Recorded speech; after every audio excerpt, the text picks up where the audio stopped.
Merci Phil pour ce moment de radio, toujours excellent. Revenez demain avec la même forme, je n'en doute pas. Même antenne, même heure, bien entendu. 18h à Paris, c'est l'heure du grand débat. 3, 2, 1. Africa. Le grand débat avec Francis Laloupo. Bonsoir à toutes et à tous et bienvenue dans votre émission. Nous sommes ensemble jusqu'à 19h, le grand débat, chaque jour du lundi au vendredi. L'actualité internationale commentée et analysée sur la radio africaine. Pour vos contributions à cette émission, exceptionnellement enregistrée, nous vous prions d'intervenir exclusivement sur notre page Facebook, facebook.com/le grand débat. Africa numéro 1, le grand débat. Dans le grand débat aujourd'hui, nous vous proposons un entretien spécial avec Jacques Cheminade, président du parti Solidarité et Progrès. Créé en 1996 et présidé par Jacques Cheminade, le parti Solidarité et Progrès a pour objet, peut-on lire dans ses statuts, je cite, de combattre en France et dans le monde pour la paix, par le développement économique et l'égalité des chances et contre l'usure financière et les idéologies du sol, du sang et de la race. Il défend pour chacun et entre les peuples le progrès matériel, intellectuel et moral. Fin de citation. Au cœur de l'action de Solidarité et Progrès, la lutte contre la prédation financière internationale et en particulier le système financier anglo-américain. Plusieurs fois candidat à la présidentielle, Jacques Cheminade est un personnage atypique sur la scène politique française. À 18 mois de la prochaine présidentielle, quel regard porte-t-il sur la vie politique en France, sur la situation économique, sociale et sécuritaire, ainsi que sur l'état des relations internationales? Quelle est aujourd'hui la place du parti Solidarité et Progrès sur l'échiquier politique français? Réponse à toutes ces questions et à bien d'autres avec notre invité. L'émission est réalisée par Hélène Bizio. Le grand débat sur Africa numéro 1. Le grand débat. Retrouvez également le grand débat sur facebook.com/le grand débat. Et salutations particulières à nos amis qui nous écoutent à Washington DC, à Lubumbashi, à Kinshasa, à Abidjan, à Édimbourg, à New York City ou encore à Montréal. Merci d'être avec nous. Tout de suite, notre rencontre du jour. Le grand débat, analyse, décryptage, coup de gueule, commentaires. Le grand débat sur Africa numéro 1. Rencontre avec un grand invité et entretien spécial avec Jacques Cheminade, président du parti Solidarité et Progrès. Jacques Cheminade, bonjour. Oui, bonjour. Bonsoir. Bonjour, bonsoir d'ailleurs. On vous entend un peu depuis quelques années. On croyait que vous étiez retiré un peu de la politique, mais j'ai constaté plutôt que vous êtes éloigné plutôt de la politique médiatique. Pas du tout, c'est les médias en général, je vous remercie beaucoup de me recevoir aujourd'hui, qui voudraient que je sois retiré de la politique, comme M. Urvoas, président de la commission des lois à l'Assemblée nationale, qui a mentionné mon nom en disant que il fallait que je sois très peu couvert et par les médias et par tout le monde d'ailleurs, parce que j'étais pas l'objet de sondages, je faisais pas l'objet de victoire électorale, donc ils s'intéressent pas aux idées, ou ils s'intéressent trop aux idées, c'est-à-dire qu'ils veulent pas que mes idées passent dans les médias et soient reconnues, pas moi, mais mes idées. Vous êtes élevé d'ailleurs, vous êtes élevé récemment contre l'adoption par l'Assemblée nationale d'une loi, justement, portant sur, je cite, la modernisation des règles de parrainage applicables pour l'élection présidentielle. Selon vous, cette loi viserait à conforter le système des partis dominants au détriment des mouvements comme le vôtre. Est-ce que vous vous sentez ostracisé, marginalisé sur la scène politique nationale, Jacques Cheminade?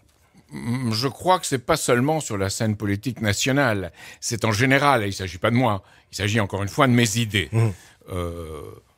Dans cette proposition de loi, parce que c'est une proposition, c'est pas le gouvernement, c'est M. Urvoas. C'est ça. Cette proposition de loi, M. Urvoas dit, article 4, que entre la 5e semaine précédant l'élection, quand le Conseil constitutionnel présente les candidats, et la 2e semaine, quand la campagne officielle démarre, parce qu'en France, il y a cette hypocrisie absolue que la campagne officielle ne dure que 2 semaines. Donc, entre la semaine -5 et la semaine -2, à ce moment-là, pendant ces quelques 20 jours, c'est plus l'égalité, c'est l'équité. Alors, l'équité, vous savez bien, c'est n'importe quoi. C'est pas du tout un critère, c'est pas du tout un principe de droit français, c'est un principe de droit anglo-saxon. Mais en quoi cette proposition de loi vous gêne particulièrement? Ce qui est valable pour les uns ne l'est pas pour vous? C'est valable pour tous les partis émergents, pour tous les partis nouveaux, puisque on considère que c'est comme une banque. En France, les banques prêtent si vous avez beaucoup d'argent. Si vous n'avez pas d'argent et un bon projet, elles ne prêtent pas. Bon, là, c'est pareil. Vous êtes un candidat, vous n'êtes pas connu, vos idées peuvent être très bonnes, on s'en fiche, vous n'avez pas le droit de paraître parce que vous n'avez pas d'élu au Parlement et parce que vous êtes un parti nouveau, émergent, qui n'est pas reconnu, qui n'a plus de voix qui n'a pas beaucoup de voix auparavant. Quand vous dites que vous êtes un parti émergent, pas si émergent ça. En tout cas, vous n'êtes pas un acteur politique émergent parce que je vous ai connu dans les années 90 et déjà dans les années 90, vous occupiez quand même les écrans de télévision. Non, pas beaucoup. Ah si, quand même. On vous a découvert pendant la campagne électorale. Émergent, ça veut dire reconnu par l'opinion comme quelque chose correspondant aux idées nécessaires à la France, quelque chose nécessaire au débat en France. Or, on ne veut pas que ces idées-là apparaissent parce que on veut garder un système soumis au monde de Wall Street et de la City, importé par la Banque Centrale Européenne. Et en même temps, on ne veut pas une politique gagnant-gagnant comme le voudraient aujourd'hui les dirigeants chinois, dans une certaine mesure. Et on ne veut pas non plus sortir de la fameuse France-Afrique. Alors, faisons justement une revue des idées avec vous, Jacques Cheminade. On va parler de l'actualité. Vous avez pris une position plutôt inattendue à l'occasion de la COP 21, qui s'est conclue le 12 décembre dernier par cet accord signé par 195 pays. Accord historique, selon les partisans et les commentateurs. Alors, vous avez pris position, votre mouvement a pris position contre cette COP 21. Et le parti Solidarité et Progrès a publié une pétition avant même le démarrage de cette COP 21. Et le texte de la pétition disait notamment ceci, je vais le citer pour les auditeurs. Si le monde est réduit aux seules énergies renouvelables, qui par leur faible densité et leur caractère intermittent permettent de produire beaucoup moins que les combustibles fossiles, et si en plus on élimine le nucléaire, la capacité d'accueil de la Terre se réduira brutalement à 1 milliard d'êtres humains. Fin de citation. Alors, en somme, pour vous, l'idée d'abandonner les énergies fossiles au profit des énergies renouvelables serait suicidaire pour l'humanité? Deux choses, d'abord. Quand on considère une énergie, on considère la création humaine, la découverte humaine qui est impliquée dans l'utilisation de cette énergie. Donc, il y a des énergies qui, par unité de surface, qui par être humain et par gramme de matière apportée, sont plus denses que d'autres. Donc, ce sont ces énergies-là qui, dans l'histoire humaine, ont permis à l'humanité d'avoir un futur. D'accord. Si on recule et on va vers des formes moins denses, à ce moment-là, on dépense de l'argent, on les subventionne, mais on ne va pas là où il faudrait que cet argent aille, c'est-à-dire au développement, à la croissance et aux pays du Sud. Alors, la meilleure preuve dans cette histoire de COP21, c'est qu'il y a ces 100 milliards, qui sont tout à fait insuffisants d'ailleurs, prévus pour les pays du Sud, mais 16% seulement pour l'adaptation. C'est très peu. Et en plus, on ne les trouve pas. On est arrivé à un peu plus de 60 milliards, c'est tout. Donc ça montre que c'est pas une bien grande générosité et que c'est pas un changement de l'histoire du monde, comme l'a dit François Hollande.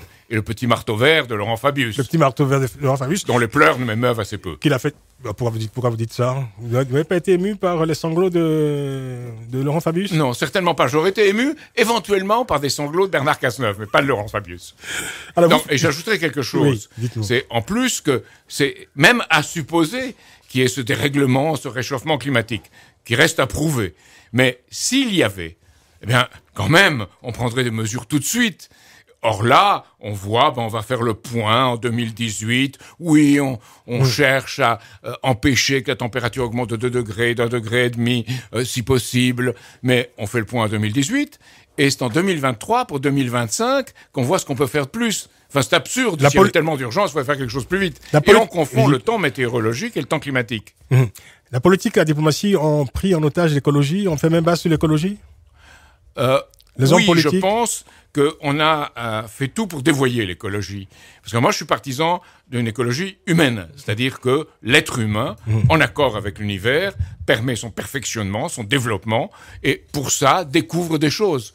Par exemple, l'énergie nucléaire, c'est pas une invention de l'être humain, c'est dans l'univers, il la maîtrise. Et il la maîtrise parce que ça permet, dans des conditions meilleures, de produire davantage d'énergie, meilleur marché. Vous êtes pour plutôt, hein, oui, bien sûr, mais il y a un problème politique. Oui. Qui va le maîtriser? Pas les nucléocrates, qui ont fait, à mon avis, autant de mal au nucléaire que les écologistes dévoyés. Les nucléocrates dévoyés, les écologistes dévoyés, ça ne va pas. Ça va être un nucléaire citoyen, où les gens mettent leur nez, et c'est celui du futur. La fusion thermonucléaire contrôlée. Pas ce qu'on fait aujourd'hui. Regardez les automobiles. Si on faisait des voitures à hydrogène, et on a la formule, on a tout, on ne le fait pas parce qu'on essaye de presser le citron de ce qu'on a actuellement. C'est la même chose pour l'énergie. Pourtant, Jacques Cheminade, vous militez depuis des années pour la sauvegarde du lac Tchad. Est-ce que son combat ne s'inscrit pas, lui aussi, dans les enjeux écologistes globaux? Oui, bien sûr, mais la bonne écologie. Si vous regardez... Il y a la mauvaise et la bonne écologie. Oui, bien sûr. La mauvaise écologie, c'est... dire que Gaïa, c'est l'écologie du spectacle qu'on voit c'est qu'il aujourd'hui. faut s'agenouiller devant Gaïa et que la Terre, c'est merveilleux, c'est extraordinaire. Alors pour moi, ce qui est merveilleux, extraordinaire, c'est la création humaine, en accord avec le développement de l'univers.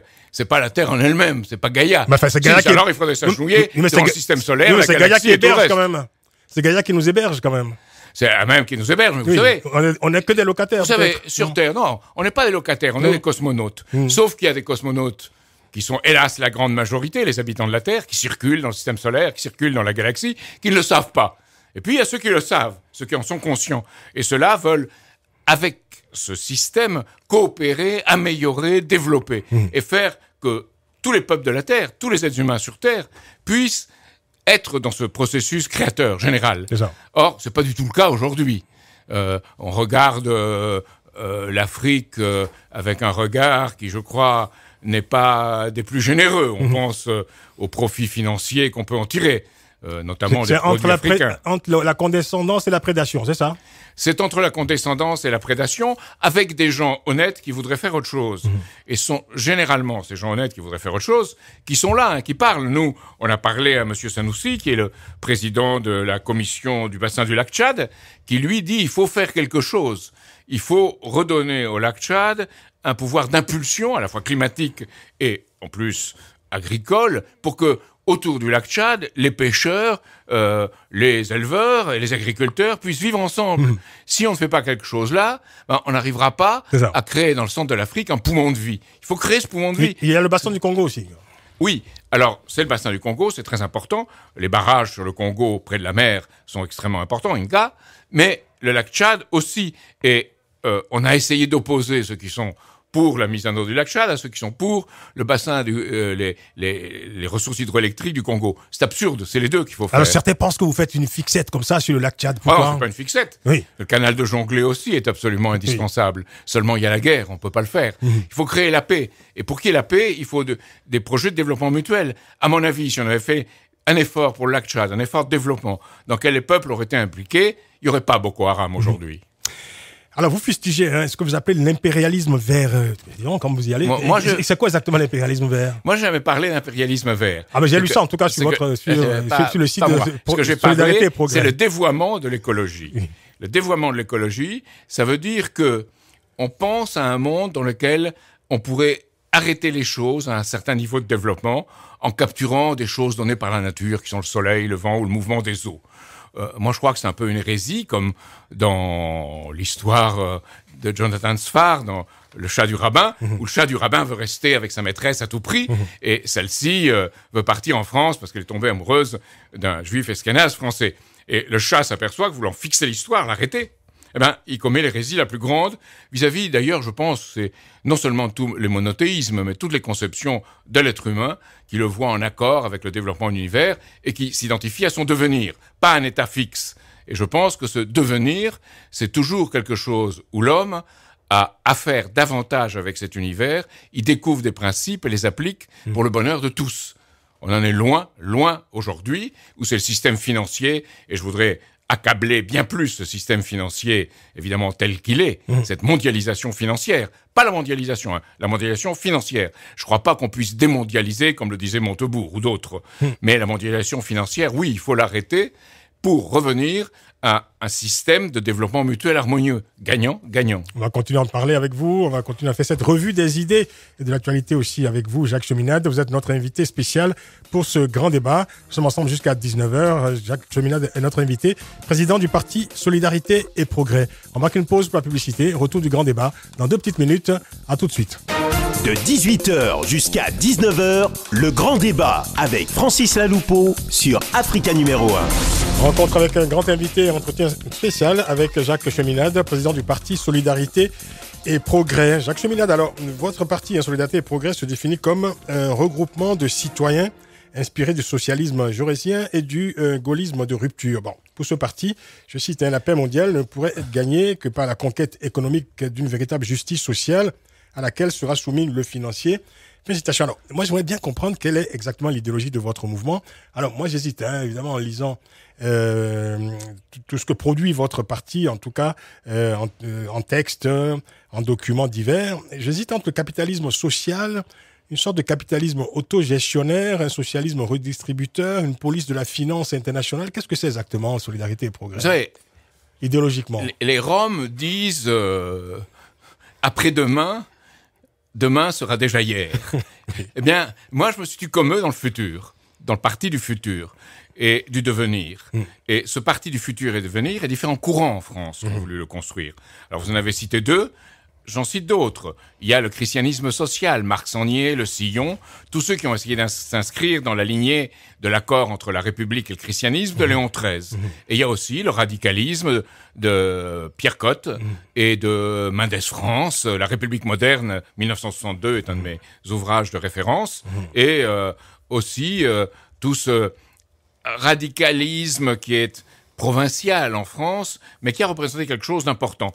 Il faut mettre ces quatre choses ensemble. C'est ce qu'a fait le Conseil national de la résistance. Donc notre politique est celle des jours heureux du Conseil national de la résistance, évidemment, pour aller beaucoup plus loin, parce qu'on n'est pas en 1945, on est en 2015. C'est ça. Alors, on pourrait penser évidemment à une sorte de synthèse comme ça, mais on sent parfois dans votre discours... C'est pas une synthèse. C'est surtout pas une synthèse, mais on sent dans votre discours parfois un brin je dirais il y a de la mystique, il y a quelque chose comme ça. Non, pas du tout. On ne sent pas du tout mystique. Hein. Pour moi, ce qui est très concret... Vous êtes un matérialiste pur et dur. Est très important. Par exemple, je sais pas, je viens de prendre connaissance des conditions qu'on fait au RSI, par exemple, aux artisans, aux commerçants, RSI, aux petits entrepreneurs. Le RSI, oui, les conditions qu'on leur fait. Épouvantable. C'est épouvantable. Donc ça, voilà une question qui me préoccupe immédiatement, autant que les autres.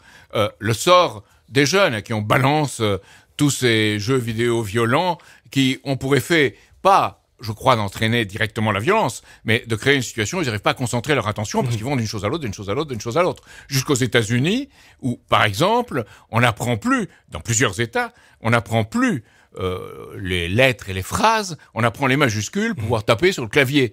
Bien là, c'est une subordination de l'être humain à l'ordinateur. Moi, je suis pour que l'être humain contrôle et développe son ordinateur, c'est pour ça que je suis pas du tout mystique, pour qu'on apprenne à coder et pour qu'on apprenne le langage de la programmation. Et là, l'ordinateur devient une conquête magnifique, parce qu'on domine l'ordinateur, on n'est pas dominé par lui. Alors, c'est vrai que quand on vous écoute, on se demande finalement si votre discours est audible pour les Français, parce que vous brassez beaucoup d'idées comme ça, et vous parlez d'un parti justement des jours heureux, mais est-ce que finalement vous n'êtes pas davantage un agitateur d'idées que conducteur d'un mouvement politique? Je pense qu'un politique doit devenir quelqu'un qui fait penser, et pas du tout ce que fait ce tiercé français. Je veux parler de Nicolas Sarkozy, François Hollande et Marine Le Pen, ce tiercé français rejeté par les 2/3 des Français, pas les mêmes, hein, dans chaque cas, pas les mêmes. Mais chacun sont rejetés par les 2/3 des Français. Eh bien, et c'est ça qu'on nous présente tout le temps. Qu'est-ce qui se passe? Pourquoi le Front National, qui est un parti qui n'est pas dans l'intérêt des pauvres ni des jeunes? Pourquoi? C'est là où il y a le maximum de voix, chez les pauvres et jeunes. Qu'est-ce qui se passe? Et je crois que Jean-François Kahn vient d'écrire quelque chose en disant que Marine Le Pen pouvait remercier les autres partis parce que c'est eux qui leur ont ouvert la voie, qui ont ouvert la voie au Front National, qui étaient assez malins pour rentrer dans cette voie. Et il faut faire quelque chose de tout à fait différent. Et ça, c'est ce que j'essaye d'amener. C'est comme on discutait avec des amis musulmans. Et ils me disaient... Il y a un problème réel, c'est le problème de la radicalisation. Mais on peut pas passer à la déradicalisation en soi, ça marche pas. Parce que ces jeunes, ils ont rejeté le monde qu'on leur offrait en France. Et entre vous et moi... C'est une fausse idée, je partage leur raison. La déradicalisation, la vraie... C'est une fausse idée. C'est d'avoir un discours de rupture, un discours pour l'avenir et un projet pour l'avenir, qui soit un projet, comme on dit aujourd'hui, je m'excuse, le terme est un peu pédant, mais inclusif, c'est-à-dire un discours dans lequel tout le monde, un avenir dans lequel tout le monde peut participer. Et vous savez bien que c'est pas du tout le cas aujourd'hui, et que le grand problème à l'école, moi j'ai des parents qui me l'ont dit, on envoie les gamins à l'école, on sait pas s'ils auront un emploi, on sait pas à quoi ça leur servira, et en plus... on peut pas les convaincre que c'est quelque chose de bon et de juste. Et je pense qu'une des manières, pour moi, les plus importantes en termes d'éducation, c'est toujours cohérent avec le reste, hein, c'est d'avoir des heures d'études pendant lesquelles ceux qui sont de bonne famille et ceux qui sont de familles défavorisées, bonne famille, je mets des guillemets, hein, ceux qui sont dans les deux cas, eh bien, ceux qui sont mieux traités dans la famille et ceux qui n'ont pas le temps parce qu'ils vivent à 3 dans la même chambre, à 2 dans la même chambre, ceux-là seront dans la même situation pendant 2 heures pour, à l'aide d'un enseignant, une institutrice dans le primaire, et de quelqu'un, probablement, de mon âge ou plus jeune, qui viendra les aider. Et là, on aura une base, un environnement d'égalité. Or, on a fait tout ce bruit autour du périscolaire sans prévoir ni le contenu, ni qui allait le faire, ni l'argent. Donc c'est là qu'on trompe les gens, parce qu'on leur raconte des choses et on met pas les moyens pour accomplir ces choses. Jacques Cheminade, est-ce que vous avez constaté un abaissement, je dirais, de la pensée politique en France ces dernières années? Oui, bien sûr. On gratte les fonds de tiroir de pensée du passé. Je vois revenir des accents de Maurice Barrès, de toute cette espèce de mélange de culte du moi, du repli national, toutes ces choses. Et on voit en même temps revenir un marxisme éculé et répétitif. Et puis on voit aussi les penseurs, soi-disant penseurs, comme Zemmour, Onfray, Elisabeth Lévy envahir la scène pour rabâcher des choses qui sont dites avec parfois un certain talent, mais un pessimisme. Et ce pessimisme, je crois, est le pire ennemi aujourd'hui que nous pouvons avoir. Parce que il faut être optimiste, il faut penser à l'avenir, il faut penser à l'espérance. Si on est pessimiste, on retourne au passé. Et je pense qu'il n'y a pas d'issue qui ramène au passé et qui permette de parvenir à l'avenir qui soit positive. Alors, pour vous, le salut du monde pourrait venir des pays dits émergents, plus précisément des BRICS, Brésil, Russie, Inde, Chine et Afrique du Sud. Et votre mouvement écrit ceci: saisissons la main tendue par les BRICS pour construire avec eux un nouvel ordre économique et financier mondial au service de l'avenir des peuples. Fin de citation. Alors, en quoi les BRICS, selon vous, Jacques Cheminade, s'inscrivent pourraient réellement devenir une alternative à ce que vous considérez vous-même comme la faillite du système économique mondial, d'autant que ces BRICS s'inscrivent dans la doxa libérale quand même, c'est ce qu'on voit. Alors, Xi Jinping a dit qu'il fallait un système gagnant-gagnant, prenons-le au mot. Modi a dit qu'il fallait une alliance pour le développement des peuples, prenons-le au mot. C'est ce que je dis. Oui. Alors qu'on voit... Mais en quoi les BRICS sont plus vertueux que le système que vous combattez? C'est quand même quelque chose de très différent de ce que dit le monde transatlantique, de ce que nous disons dans notre monde transatlantique. Donc moi, je pense qu'il faut dire absolument autre chose. Les BRICS, avec leurs moyens, leurs limites, sont en train de mettre en place un système alternatif à celui du FMI et la Banque mondiale. Ils ont créé des banques pour le développement, une qui est celle des BRICS, présidée par un Brésilien et un Indien. L'autre, la banque qu'ont créé les Chinois, la Banque asiatique pour les infrastructures. Ils ont créé des fonds pour la nouvelle route de la soie. Donc c'est un contre-pouvoir. Je ne dis pas que ce soit déjà un contre-pouvoir. C'est en puissance, si on intervient, un contre-pouvoir. Je ne suis pas qu'on prenne le train des BRICS, qu'on rentre dedans et qu'on attende où ils nous amènent. Je suis pour réclamer une place dans la cabine de pilotage de l'avion. Très bien. Je ne vais pas utiliser la métaphore d'une locomotive. Je préfère l'avion. L'avion, plutôt. Ça va plus vite. On va marquer une pause encore. Y compris, d'ailleurs, pour des Africains. L'Afrique du Sud l'a fait. Alors Zuma a ses limites, on a dit du mal de lui, qu'il est corrompu et tout le reste, mais il l'a fait. Il l'a fait. Jacques Cheminade, restez avec nous. On marque une pause. On vous retrouve juste après la pub. Restez avec nous. À tout de suite. Jusqu'à 19h, le grand débat avec Francis Laloupeau sur Africa numéro 1. Suite du grand débat de l'actualité internationale sur la radio africaine. Notre grand témoin invité spécial de ce grand débat, c'est un entretien. C'est Jacques Cheminade, invité de ce grand débat, président du Parti Solidarité et Progrès.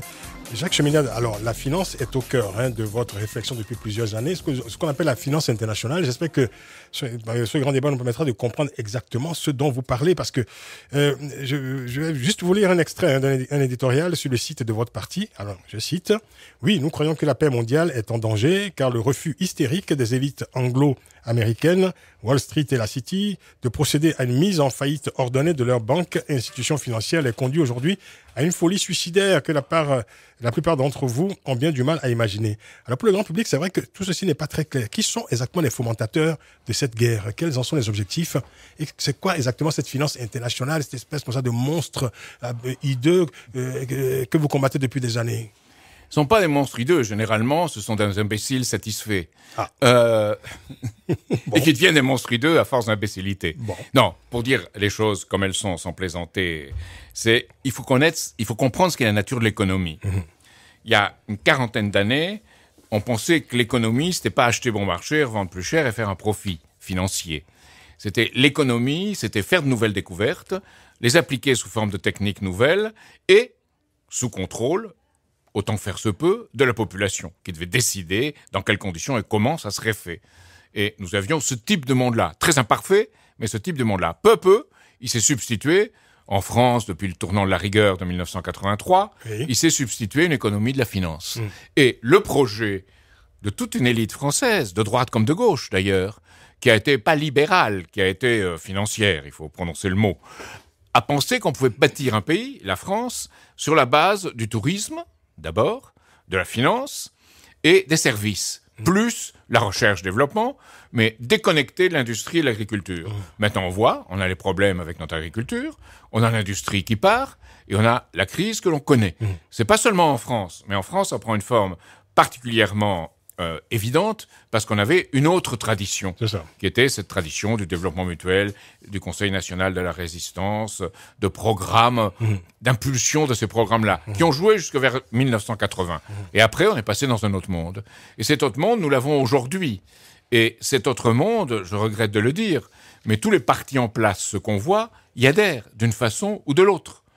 Le Front National, par exemple, on oublie de le dire. Marine Le Pen, elle dit il faut faire une Banque de France, il faut sortir de ce système, etc. Mais la première chose qu'elle propose, rembourser 90 milliards, avec l'argent qu'on aura émis, rembourser 90 milliards de la dette française. À mon avis, il y a une dette qui est indue, on doit revoir cette dette. Il y a eu une commission dans la Chambre grecque, avec la présidente de la Chambre grecque, Christianopoulou, qui l'a décidé, et on l'a fait. Bon, on n'a pas suivi, mais c'est là, ça restera. Et en même temps, c'est ce qu'on avait fait sous Roosevelt avec Ferdinand Pecora au moment du New Deal de Roosevelt. Il faut revenir à cela.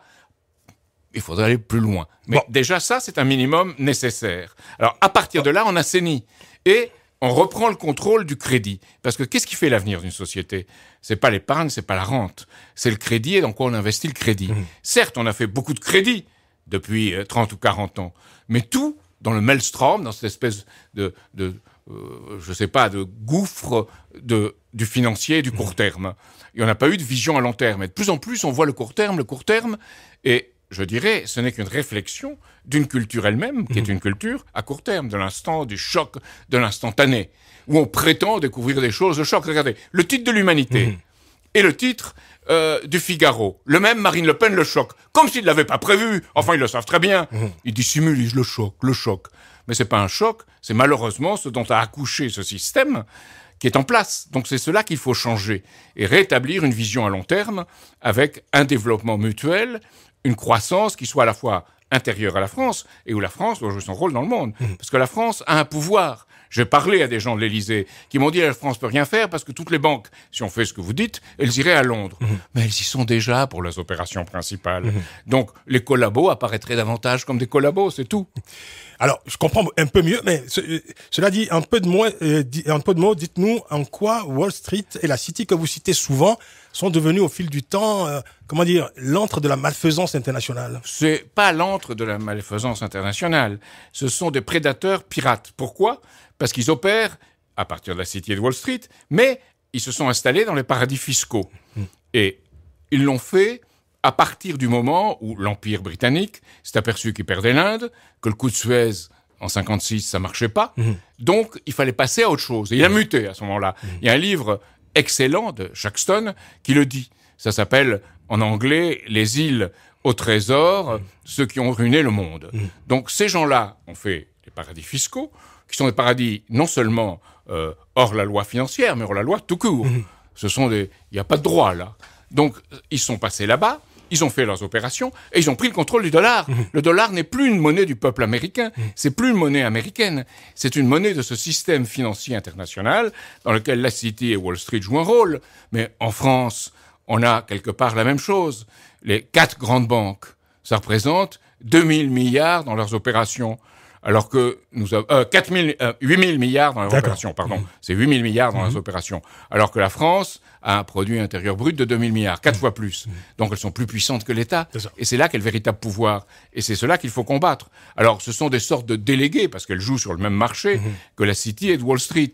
Mais c'est un monde qui n'a pas, à proprement parler, un centre, puisqu'il y a les paradis fiscaux, il y a la City, il y a Wall Street, il y a leurs alliés, mais qui a une même manière de voir les choses. Et c'est cette même manière de voir les choses qui est héritée, disons, de cet empire britannique qui pensait que la finance était la manière la plus pernicieuse et la plus indirecte, mais la plus efficace de contrôler le monde, plus les services de renseignement, plus divisés pour régner.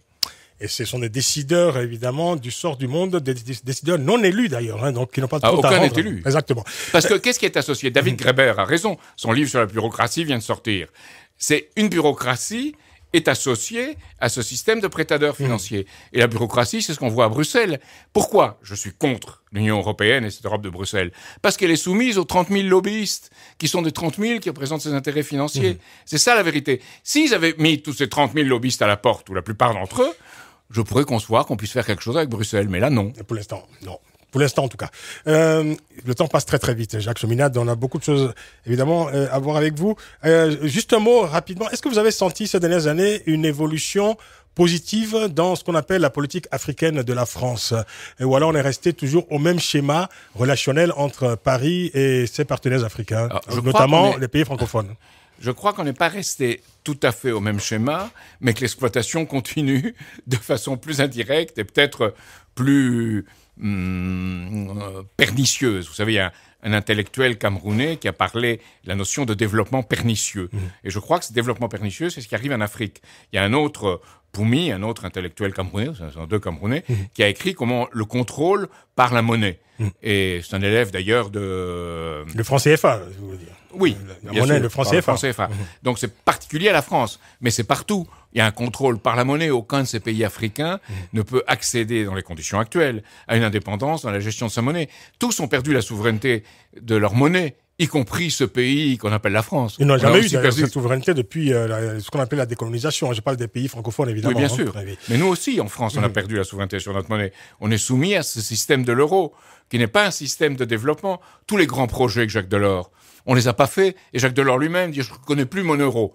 Oh, ouais, enfin, il devrait quand même voir où ça allait s'il était si compétent. Jacques Cheminade, alors, quelle est votre réflexion sur ces nouvelles formes de violence? Bon, évidemment, je parle de ce qu'on appelle le terrorisme international. Ces nouvelles formes de violence auxquelles tous les pays aujourd'hui doivent faire face. Quelles en sont, selon vous, les principales causes? Et est-ce que vous pensez que les réponses actuelles des États sont adaptées à cette nouvelle menace? Je pense notamment à cette coalition internationale qui est en train de combattre aujourd'hui l'État islamique en Syrie et en Irak. Est-ce que c'est une réponse adaptée? Il y a un excellent livre qui correspond tout à fait à ce que je pense, de Jean-François Guéraud, au moins dans l'analyse, qui s'appelle « Le nouveau capitalisme criminel ». Et il montre bien que la société dans laquelle nous vivons, dans le monde et à l'intérieur de chacun de nos pays, est criminogène. Elle est criminelle par nature et par intention. Pourquoi? Parce que si vous êtes dans les 95% ou 98% de la population, qui est la majorité, vous faites quelque chose de répréhensible au regard de la loi, vous avez un gendarme, vous avez un policier, puis vous avez un juge.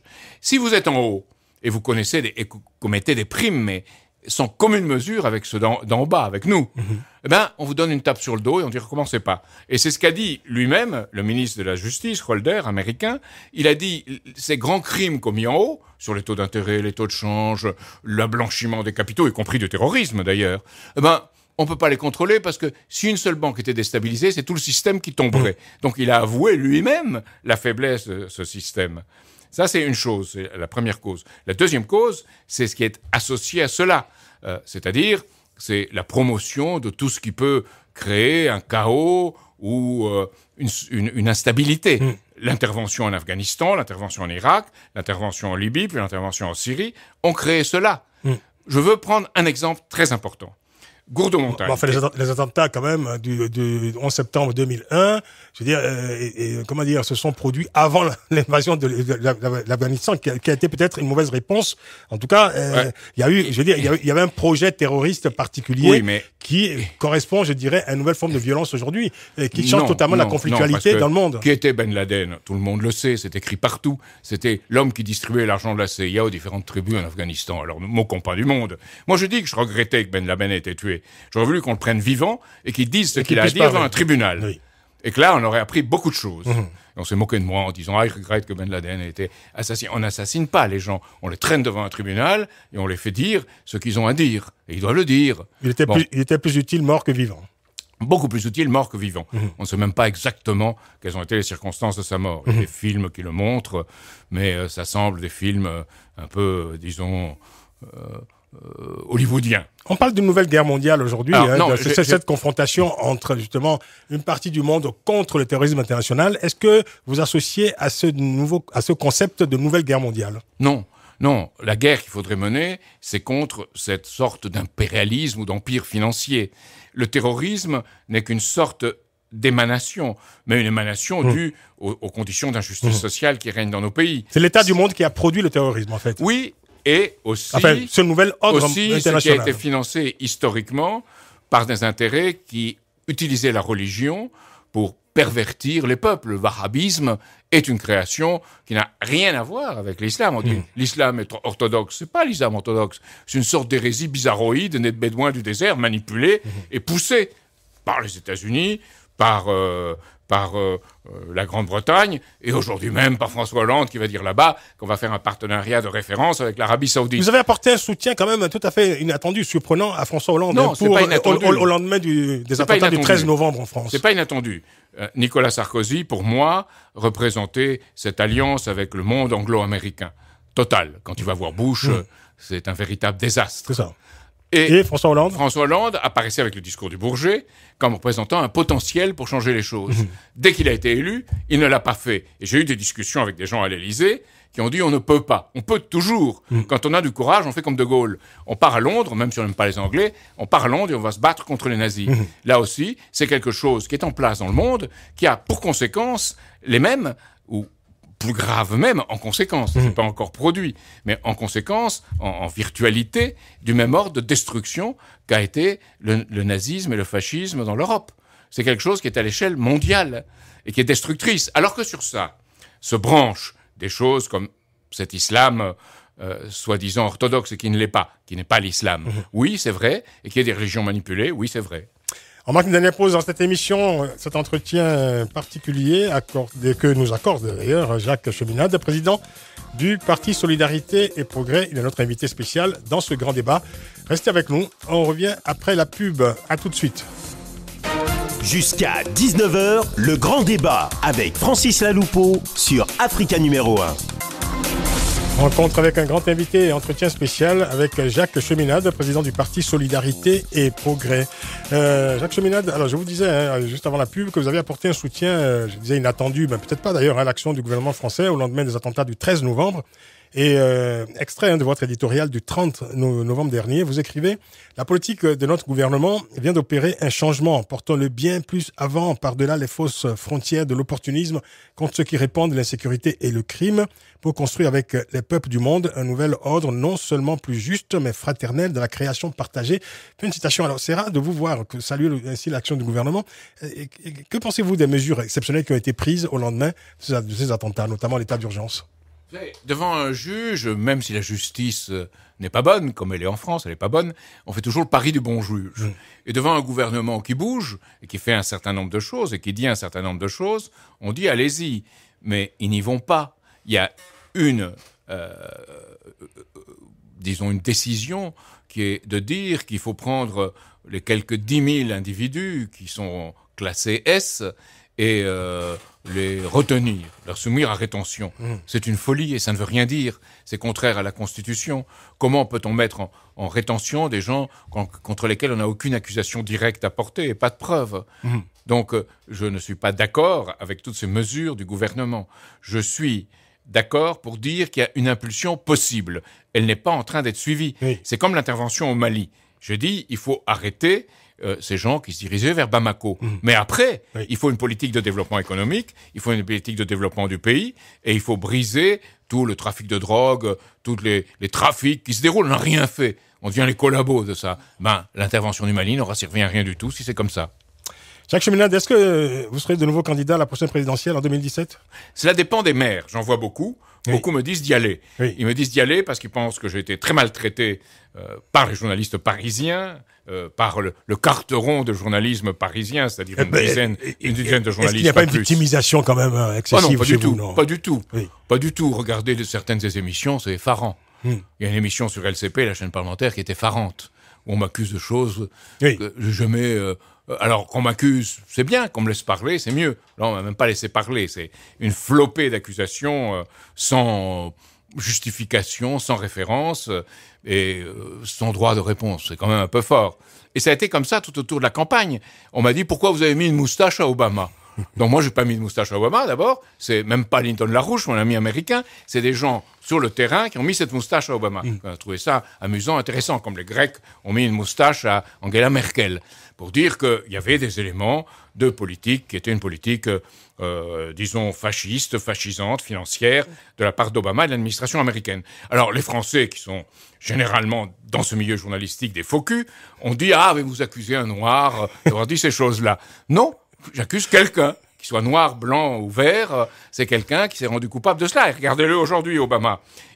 Tous les mardis, il se réunit avec quelques conseillers pour dire qui il faut assassiner avec des drones. C'est ce que Hollande appellerait des opérations alpha. Moi, je suis contre ce genre d'opération. On n'assassine pas de cette façon. On ne le fait pas, ça ne se fait pas. C'est contraire à la Constitution des États. Voilà. Vous êtes plutôt sévère à l'égard de la classe politique française en général, mais de quel parti politique vous sentez-vous le plus proche aujourd'hui? Aucun. Aujourd'hui, je m'attendais un peu à cette réponse, d'ailleurs. Aucun. Je me sens proche de certaines personnalités qui ont pu jouer un rôle dans l'histoire. Et qui en jouent encore aujourd'hui ou pas? Certaines personnalités vivantes. Vous ne parlez pas que des gens qui ne sont plus là. Non, je parle de certaines personnes, par exemple, je prends un exemple, Michel Rocard, qui se bat pour la séparation de banques. À son âge, c'est très méritoire et ça ne lui rapporte rien. Sur d'autres points, on ne sera pas d'accord à 100%. Il n'y a pas Michel Rocard. Il se bat sur cette question-là. Il y en a d'autres qui se battent aussi sur ces questions-là au sein de différents partis politiques. J'ai coopéré avec certains écologistes qui n'avaient pas ma conception du nucléaire, mais qui se battaient contre cette domination financière. Et je dois dire qu'un député et 2 députés ont défendu devant Urvoas le droit au parti émergent. C'est Jean-Christophe Lagarde et Molac de Bretagne. C'est pas des gens qui ont exactement mon opinion, mais c'est des gens qui ont une certaine conception du droit. Et je pense que ces gens qui ont une certaine conception du droit sont ceux qui, par-delà leurs étiquettes partisanes, peuvent reconstituer une vie politique française, je dirais, convenant mieux à ce qui doit être fait ou pas fait. C'était une conception du droit et peut-être aussi de la morale publique, non? Vous savez, Orwell parlait de la décence commune. Oui. Je pense qu'il n'y a pas eu pas mal d'indécence en France au cours de périodes récentes. Quand on entend Nicolas Sarkozy dire certaines choses par rapport à ce qu'il a fait ou pas fait, on était effarés. Rapidement, alors on va terminer sur cette interrogation. En fait, on lit sur le site de votre parti Solidarité et Progrès. Ceci, alors j'étais resté un peu... Bon, voilà, je lis l'extrait. Croyant à tort pouvant gagner une guerre nucléaire limitée contre la Russie ou la Chine, une oligarchie financière risque de conduire l'humanité tout entière à sa perte. Et l'on voit bien que pour elle, l'Ukraine, l'Iran, la Corée du Nord, etc., ne sont qu'autant de prétextes pour d'un affrontement géopolitique global visant à soumettre les pays émergents du groupe des BRICS. Alors, d'abord, qu'est-ce que c'est que cette guerre nucléaire limitée un peu de... Alors, à Maïdan, au départ, il y avait des gens qui manifestaient pour l'Union européenne. Ils étaient très peu. Puis, sont apparus des violents. Et ces violents ont été financés par les services américains. Victoria Nuland l'a pratiquement admis, qui est responsable des affaires européennes dans l'administration Obama. Puis, le mouvement s'est étendu et c'est devenu un mouvement quand même où je comprends les Russes, indépendamment de ce qu'ils sont, parce que on avait promis au moment de la chute du mur que l'Allemagne serait réunifiée, que jusqu'à l'Allemagne de l'Est, le déploiement de l'OTAN aurait lieu, mais pas plus loin. Or, on voit les pays baltes, on voit la Pologne, on voit la Roumanie, tous ces pays vers lesquels va l'OTAN. Donc, les Russes, imaginez les Américains s'il y avait un déploiement des forces russes au Mexique. C'est un peu pareil. Donc, ils sont pas contents. Et ils prennent les mesures à leur façon. Donc, voilà une première provocation qui joue. Et cette provocation, elle n'est pas due simplement à des gens qui ont une vision du monde. Elle est due à des gens qui pensent géopolitique et qui pensent rapport de force et géopolitique et qui visent à empêcher qu'il se développe un mouvement opposé à leur politique de pillage financier. Alors qu'on aime ou qu'on n'aime pas Poutine, qu'on aime ou qu'on n'aime pas Xi Jinping, ce sont des facteurs de résistance. Et surtout, ils ont fait des contrats, comme le contrat pétrolier entre la Russie et la Chine, ils ont fait des agences de notation alternatives, ils ont fait ces fonds de développement, ils ont fait aussi une politique d'achat d'or sur les marchés pour essayer de préparer un changement dans les devises et l'ordre des devises dans le monde. Donc, il y a toute une politique différente qui est en potentiel. Je ne dis pas qu'elle soit réalisée, je dis qu'elle est en potentiel, et la France va faire comme sous De Gaulle. On est un pays qui peut, tout en restant allié à l'Ouest, montrer qu'on peut être ami à l'Ouest. C'est l'entente, c'est la détente, l'entente et la coopération.